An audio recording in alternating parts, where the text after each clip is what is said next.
I never played RuneScape as a kid. I was playing games like Ragnarok Online, Rose Online, Survival Project, MapleStory, World of Warcraft, Guild Wars, and so many other MMOs. In this series, I'm going to be starting Old School RuneScape fresh, without using any guides, any online resources, and only using the things in-game. We start by naming our character, Fitting. Make sure we have some colorful clothes, and we are put into Tutorial Island. We talk to a guy, he tells us to leave and go talk to the fisherman. Well, the fisherman is really helpful because he tells us how we can catch fish. We get a net, we click on the blue square, and then we get some shrimp.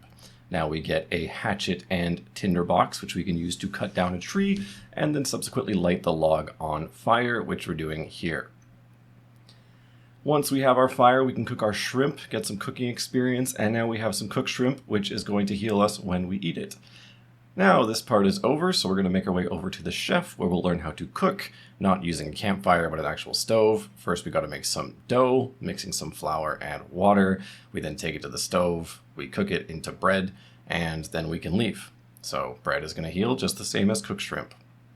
Now, talking to the quest journal guy, he doesn't really tell me anything other than there's a quest log and you can check things out. So, okay.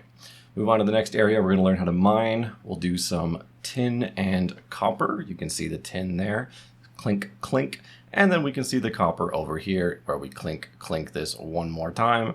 And now we can take these two together to the furnace and make some bronze ore out of this.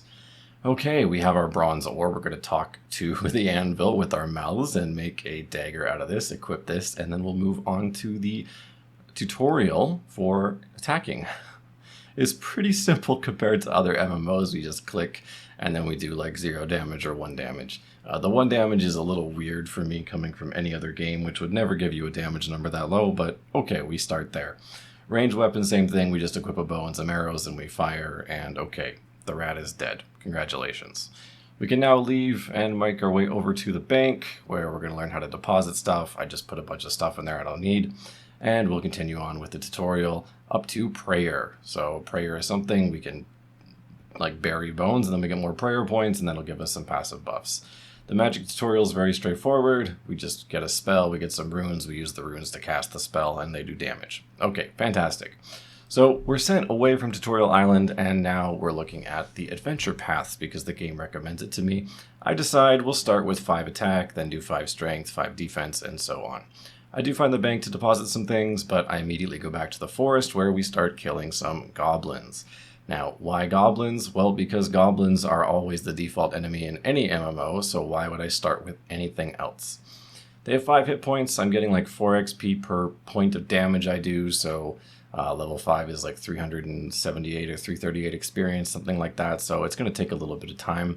But I get to attack level 2, and then attack level 3 here, and we're just going to keep going up the ranks until we get 5, and we can go turn in our sword, or our quest to get a sword, I should say. So it's definitely different having 1 damage at a time. I was anxious to see when I was going to get 2 damage because that would basically double the experience growth rate. But with a new sword that I just got from finishing that level 5 attack, maybe 2 damage is going to be possible. But I don't know the difference between attack and strength. It doesn't really explain it in the quest guide, so I'm going to assume that strength is damage and attack maybe has to do with accuracy. So I moved to cows instead because when I see cows, I see raw beef, I see some wool or whatever it drops, some cowhide, I guess, that we can use at a tanner later. That's what the examination said. I don't know where the tanner is, but I'm sure we'll have a use for it later. So I'm just going to keep collecting this stuff, banking it, and then with any of the raw beef, I'm going to cook it. So you can see me right now. I'm chopping down a tree, getting some logs, building a fire, just so that I can have some meat in order to restore health while I'm fighting. That way I don't have to like AFK in order to regen health. So we're going to spend a lot of time at cows.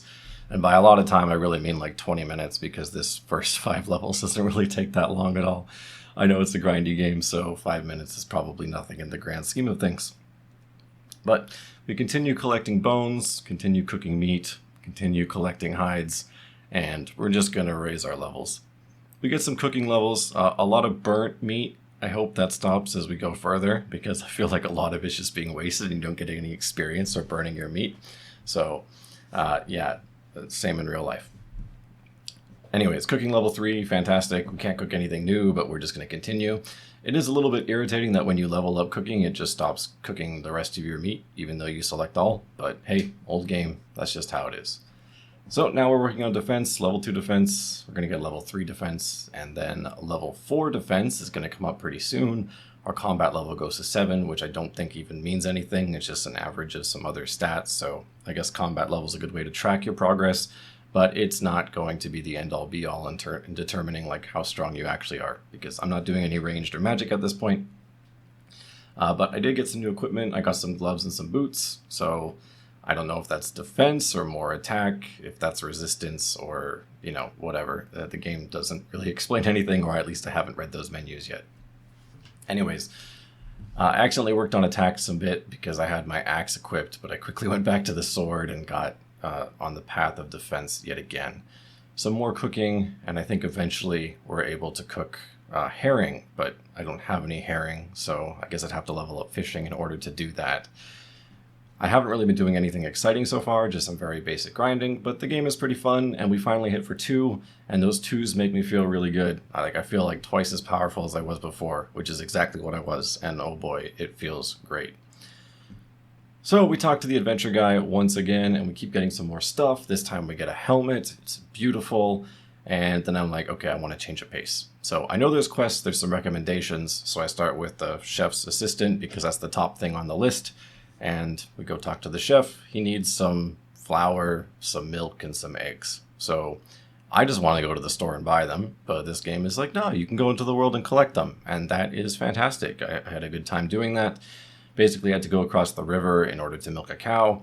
I go there. I talk to Jilly Groats, who's going to teach me how to milk a cow. But I don't have a bucket, so I can't get the milk.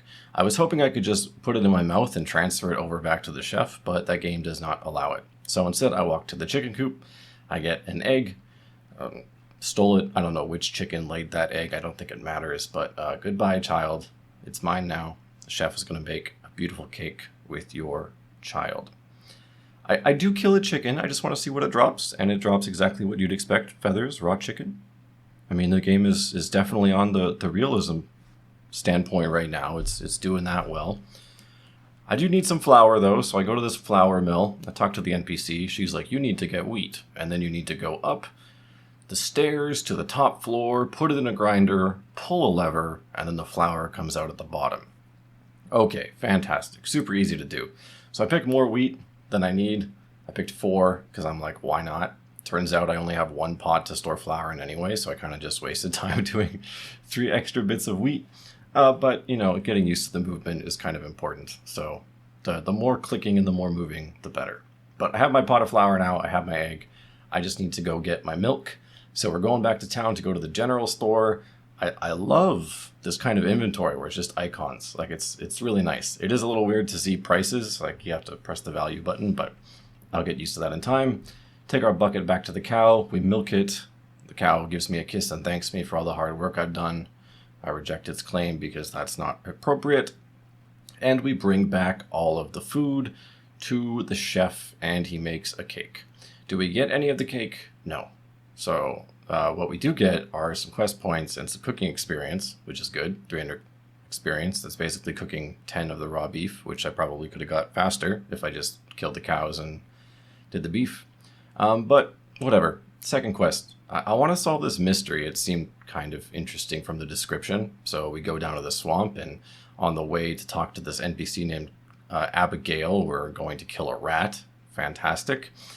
I killed this rat because I'm like, ooh, this has 10 HP. Maybe it drops something nice. Did it? No. It didn't drop anything nice. Just raw rat meat, which what am I going to do with? You probably shouldn't eat that even if you cook it. So Abigail's like, yo, there's like this house party. It's kind of freaky. I need you to go on this boat and then, you know, check it out. So I'm like, okay, I'll go there. It's a nice little separate instance. I was surprised that it took me somewhere new that wasn't on the world map. I go into the mansion, but the door is locked. So I got to find a key.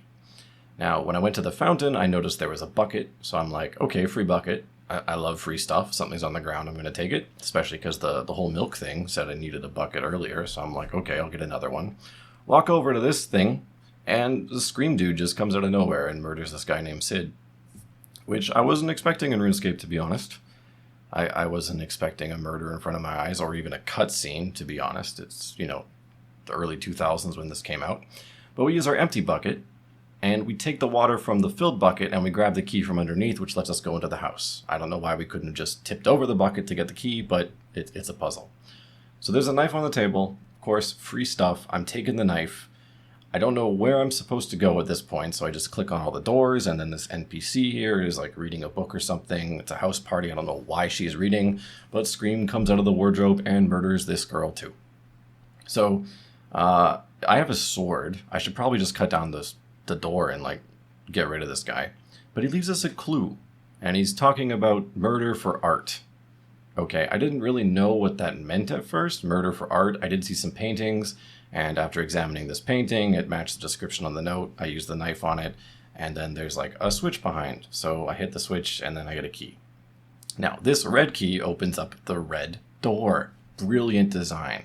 I see this barrel, and I'm like, okay, I gotta blow this thing up. So I use my tinderbox on it, I attempt to light it, and it's like, it's too damp to light. Okay. But I see empty candles, so I'm like, okay, I'm gonna light the candles, and somehow all the heat from these 6 candles around the room is gonna somehow dry out the thing so we can blow it up. And it does it. It's beautiful. It doesn't make any sense because the door is open to the other room, and there's probably some good ventilation here, but it does work. The wall blows up, police don't come for the first time ever, and we just hop out of the door and go around. Now, if we could just climb through trees, it'd be different, but oh no, another cutscene with Lacey. And oh, Lacey's dead too. Who would have seen that coming? We get another note that says it's music to my ears. So I saw a piano, the glorious sound spelling out your fate. So immediately I thought it was like F-A-T-E, but that doesn't work. So I'm like, well, he's killing everyone, so it's probably D-E-A-D for dead. It works. We get another key, and we can progress with this quest. I'm like really impressed at this point because you don't see this kind of puzzle solving in a lot of other MMOs. So we go to the door. We see Bando's God Sword. It looks pretty cool, but Mandy unfortunately dies before she realizes that there's a sword on the table. And then we get this note that's just a whole bunch of sentences. They don't make any sense to me grammatically, but I do notice on the left it says hearth, H-E-A-R-T-H. So it had to do something with a fireplace. I just wasn't sure which one it was. But then I found this empty one, and I'm like, okay, I'm gonna light it. Didn't work. But the clue said something about a knife and gems. So I decided to stab it with a knife instead, and that seems to work. Now I get this menu of gems, and I just take a look at the last letter in each line to figure out what the order is, because it says something about beginning to end in the message, and if the first letters are important for figuring out hearth, then the final letters are probably important for figuring out all of the Ruby stuff too. So we input that, and the fireplace is like, yo, I'm gonna drop you a key. So I'm like, yay, a key. I can finally open the final door and go to this room full of mirrors.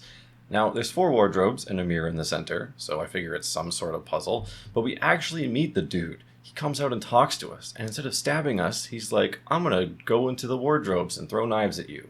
So you can see a knife coming out of the wardrobe there, so I figure, okay, we'll just take the mirror and push it towards the wardrobe, so that way when he throws a knife, it'll bounce back, and that's exactly what happens. Good old video game logic. So this takes a bit of time because the movement kind of sucks. It's very slow, so you almost have to camp 2 of them and just go back and forth whenever it pops up. It turns out the killer the whole time was actually Abigail, the person who sent us here, and she has a friend named Huey. And it's her murder party, so Huey is like, I want credit. Abigail's like, no, she kills him. And then, yeah, she has like severe problems. We give her a stab. And apparently that's not enough, because guess who comes through the wardrobe? It is Mandy. She is in fact not actually dead. She has the God-sent sword, and she gives her this cool Cloud Strife Buster Sword Slash. One of the best animations I've seen in this game so far.